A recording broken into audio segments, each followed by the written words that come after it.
Allô tout le monde, j'espère que vous allez bien. Ça fait longtemps que j'ai pas fait de vidéo, mais j'en profite en ce moment parce qu'on est en quarantaine, on n'a pas grand chose à faire. Et justement, c'est ça mon sujet de vidéo aujourd'hui, c'est des idées que je vais vous proposer si vous êtes en train de désespérer ou de déprimer parce que vous n'avez plus rien à faire.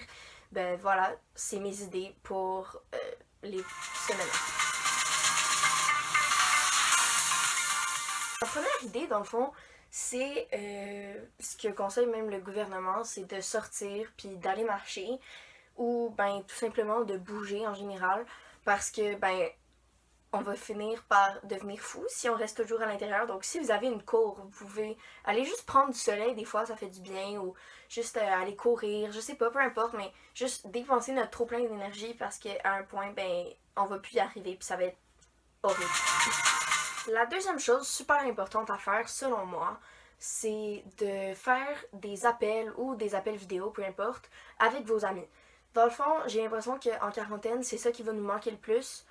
C'est le contact humain, donc nos amis, puis nos relations sociales. Donc, je pense que c'est vraiment important, surtout qu'on peut pas vraiment se voir en ce moment, juste de pouvoir parler à des gens, raconter qu'est-ce qui se passe dans nos journées. Puis je pense que ça va nous aider à passer par-dessus la quarantaine.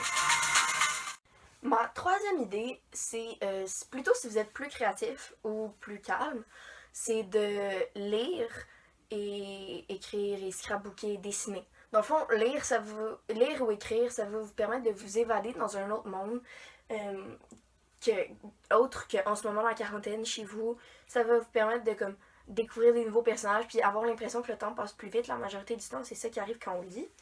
Puis après ça, ben dessiner ou scrapbooker, qui est comme faire des, des collages et tout, ben des fois ça peut juste aider à comme se défiler. Tout ça me fait arriver à mon quatrième point, les jeux vidéo, les cellulaires, les écrans, les vidéos, peu importe, la télé, bref, tout ce qui concerne les écrans. Euh, on en fait beaucoup, même dans notre quotidien quand on n'est pas en quarantaine. Puis je pense que c'est normal parce que c'est une source de divertissement euh, pas mal infinie qu'on a au bout de nos doigts. Donc je pense que c'est genre c'est bien correct qu'on en fasse une fois de temps en temps, mais juste pas tout le temps parce qu'à un moment donné, on va finir par devenir comme renfermé, puis on va rester renfermé trop souvent. Puis je pense que ce serait pas bien qu'on reste toujours dans notre cocon, puis jamais parler à des gens parce qu'on est sur notre cellulaire. Puis ma cinquième idée, dans le fond, c'est juste. C'est un peu pour compléter les jeux vidéo. Dans le fond, c'est juste passer du temps en famille. Au lieu de faire des jeux vidéo, ben vous pourriez jouer à des jeux de société avec votre famille. Je veux dire, des fois, il y a un Monopoly sur un jeu vidéo, mais des fois, vous pouvez jouer au vrai Monopoly avec des gens, interagir. Puis comme, ça fait juste du bien passer du temps en famille. Puis comme, je pense que même si vous entendez peut-être pas super bien avec vos parents ou vos frères et sœurs, ben, je pense que ça peut rapprocher une famille assez bien. J'ai fini avec mon sixième point, le dernier. Donc, je pense que c'est important de faire travailler notre cerveau ces temps-ci, vu qu'on va pas à l'école. Et tout simplement, si vous avez quelque chose que vous avez envie d'apprendre depuis longtemps, ben, je pense que c'est le moment parce qu'on a vraiment tout notre temps. Vous pouvez apprendre une nouvelle langue, des chorégraphies, ce qui vous tente, mais je pense que c'est important, encore une fois, comme je dis, de faire travailler son cerveau un petit peu.